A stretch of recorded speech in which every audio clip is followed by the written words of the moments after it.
Oi, quarto ano, tudo bem com vocês? Nossa aula de hoje é do módulo 2 de História, tá bom? A gente vai falar um pouquinho sobre as comunidades quilombolas, os latifúndios e a reforma agrária. Então vamos lá entender um pouquinho desse conteúdo com a tia Andressa. Então vamos lá entender um pouquinho sobre as comunidades quilombolas, o que são, a sua cultura e sua valorização. Bem, os quilombolas, eles são descendentes e remanescentes de comunidades formadas por escravos durante a escravidão, quando eles fugiam para se refugiar, e após a escravidão em 1888, quando houve a abolição da escravatura no Brasil. Atualmente, os quilombolas eles estão presentes em todo o território brasileiro. E nessas comunidades a gente encontra uma rica cultura baseada na ancestralidade de negros, indígenas e brancos. Quem são os quilombolas? A palavra quilombola, ela origina-se do termo quilombo, que é presente no idioma do povo Batu, que é originário de Angola e significa local de pouso ou acampamento.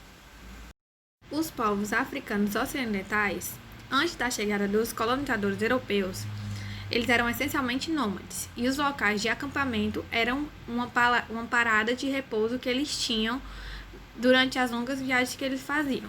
Já no Brasil colonial, a palavra foi adaptada para designar o local de refúgio dos escravos fugitivos, como a gente já havia falado.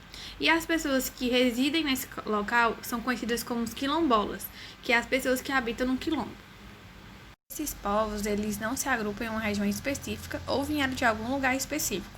E a origem em comum desses povos, que viviam nos quilombos, eram as ancestralidades africanas, de negros, que eles fugiam da crueldade da escravidão pelas matas. E com o passar do tempo, começaram vários outros fugirem, e eles começaram a criar as tribos. E essas tribos se formaram quilombos. Mas não existiam só negros nos quilombos, existiam brancos, índios e mestiços. Porém, em menor número de população, o maior número eram de negros, que fugiam da escravidão. Bem, aqui eu trouxe algumas das culturas dos quilombos, como o artesanato dos artesãos, que eles fabricam alguns artesanatos para vender, para criar renda.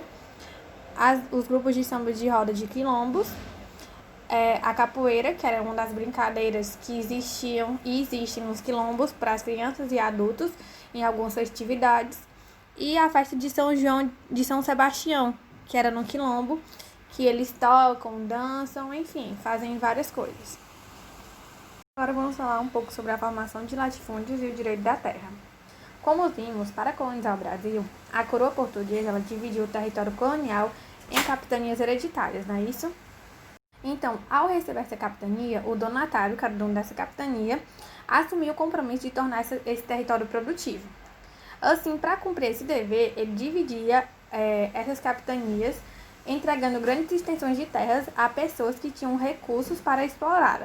E a partir daí, se teve o primeiro modelo de divisão das terras na colônia, que deu origem aos primeiros latifúndios. E o que são latifúndios? Latifúndios são grandes extensões de terra improdutiva ou pouco produtiva que pertencem a apenas uma pessoa ou apenas uma família.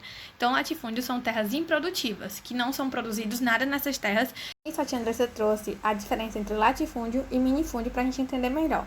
Nos latifúndios, as propriedades rurais eram de grande extensão. Já no minifúndio, a propriedade rural era de pouca extensão. No latifúndio, geralmente, ele pertencia a um único proprietário, empresa ou família. E já no minifúndio, geralmente, é propriedade familiar. No latifúndio, quando eles produziam, a sua produção era voltada para o mercado externo, para a exportação. Já no minifúndio, eles eram utilizados para cultivo de subsistência, produção familiar, ou para abastecimento de mercados internos, como importação. No latifúndio, normalmente, o cultivo nessas terras era o único produtor agrícola, o monocultural. E já no minifúndio, normalmente são cultivados nessas terras diversos produtos agrícolas. Então, enquanto o latifúndio só produzia um produto agrícola, no minifúndio produziam vários produtos agrícolas. Bem, eu trouxe aqui esse gráfico do livro de vocês, da página 254, certo? E nele ele mostra que ainda hoje no Brasil, a maior parte das terras continua concentrada na mão de poucas pessoas, como a gente pode observar no gráfico, que 45% são as propriedades grandes, 20% são propriedades pequenas e 35% são de propriedades médias. Então, essa divisão ainda fica em mão de poucas pessoas. E devido a essa má distribuição das terras no Brasil, Houve em diferentes épocas movimentos de pessoas que se posicionavam contra o sistema de latifúndio e se organizavam para lutar pelo direito à terra. E a gente vai conhecer aí um desses movimentos, que é sobre a reforma agrária.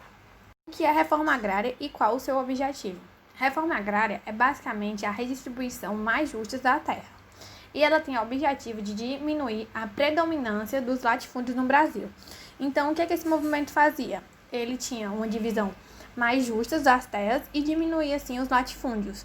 E davam as terras para quem realmente precisava para produzir e se sustentar. Apesar desses movimentos pela distribuição correta das terras, muitas famílias ainda hoje, elas vivem em condições precárias, pois não possuem terras onde elas possam cultivar o seu sustento e da sua família.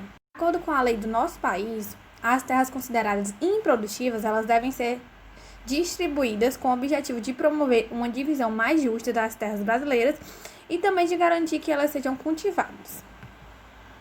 O cumprimento dessas leis, ele enfrenta uma forte resistência de grupos que defendem a manutenção da estrutura agrária do país, ou seja, eles ainda querem, com essa resistência, que as terras continuem nas mãos de poucas pessoas, mesmo que as condições sejam improdutivas.